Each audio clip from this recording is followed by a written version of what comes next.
First Chronicles chapter 16 verse 1. Seek the Lord and His strength. Seek His face continually. Many times we focus on the things we want to change and pray once or twice and start using our human resources to fix things, and then we get tired of waiting on God. So we find other means. Tremendous power requires persistent prayer. The early church experienced supernatural shift and testimonies because they pray.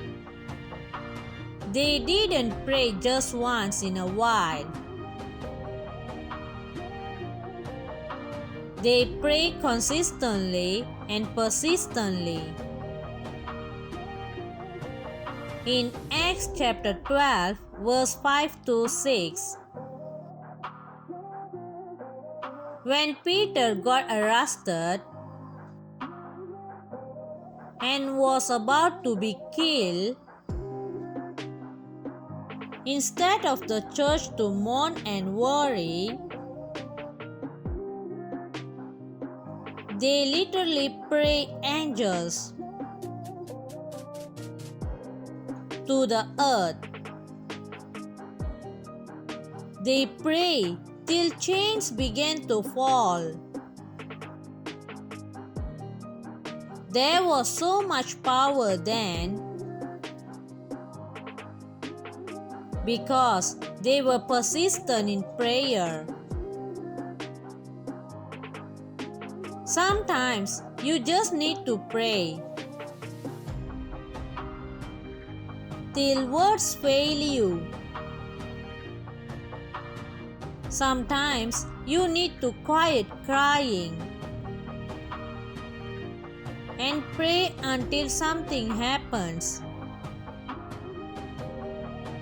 Let's consider the story of a very powerful prophet, the prophet Elijah. 1 King chapter 18 verse 1. After a long time, in the 3rd year, the word of the Lord came to Elijah. Go and present yourself to Ahab, and I will send rain on the land.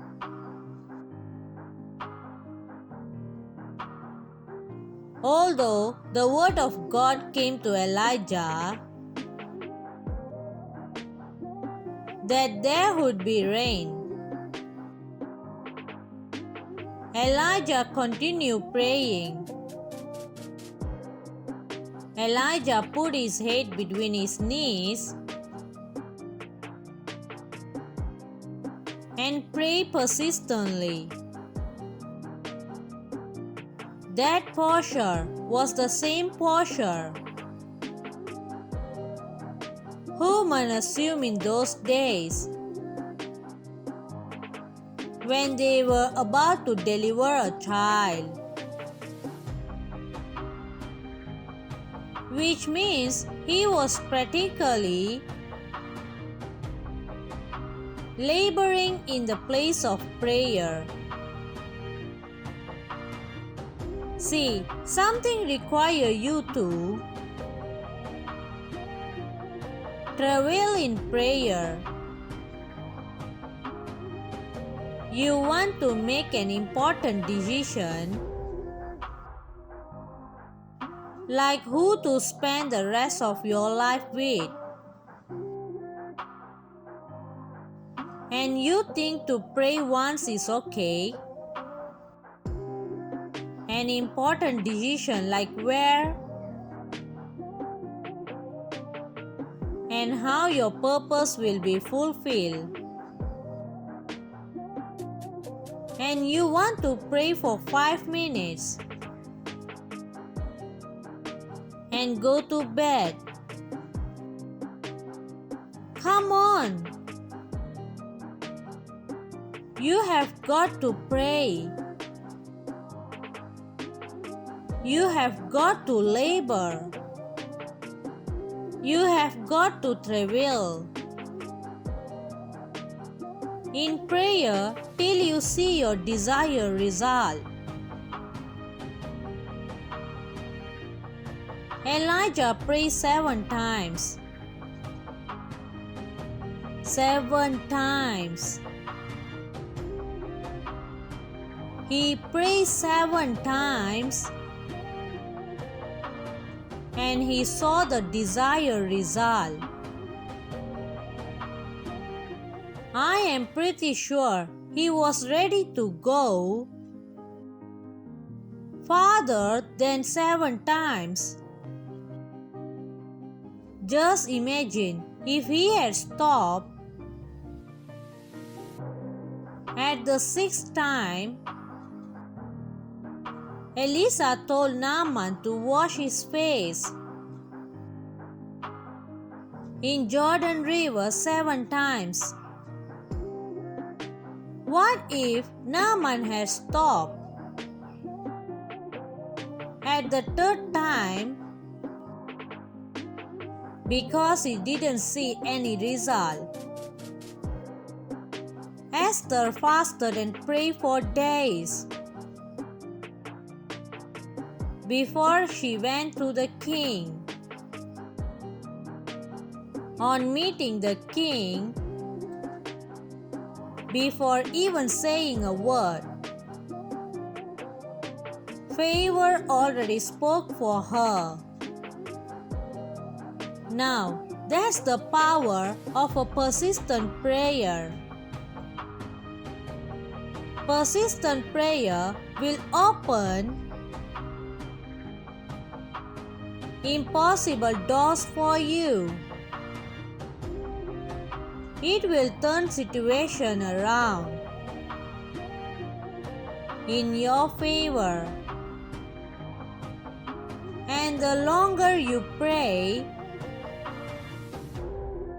the more transformed you become. Are you willing to pray when others are sleeping? Are you willing to pray when others are playing? Are you willing to labor in the place of prayer when others are taking shortcuts? Prayer is the highest demonstration of humility. It is proof that by your strength and in yourself you do not sustain the ability to do something, so you go to the one who has all the power. And when you keep going to him, you mount pressure on his integrity, and he just gives you what you desire. Remember the parable of the unjust judge. Luke chapter 18 verse 1 to 8. The widow kept on knocking, and the judge said, "Though I do not fear God, nor regard man, yet because this widow troubles me, I will avenge her, lest by her continual coming she weary me." The persistent knocking of the widow made the judge take up her case. You can negotiate new realms in your life if only you will be persistent and not give up in the place of prayer. So, I charge you this day to go deeper into God in prayer. They are realms that your eyes have not seen, neither can your mind grasp. Contend for your destiny. Contend for your destiny. It is worth it. It is worth every hour you will spend. It is worth every minute. It is worth every second you spend in the place of prayer. God bless you.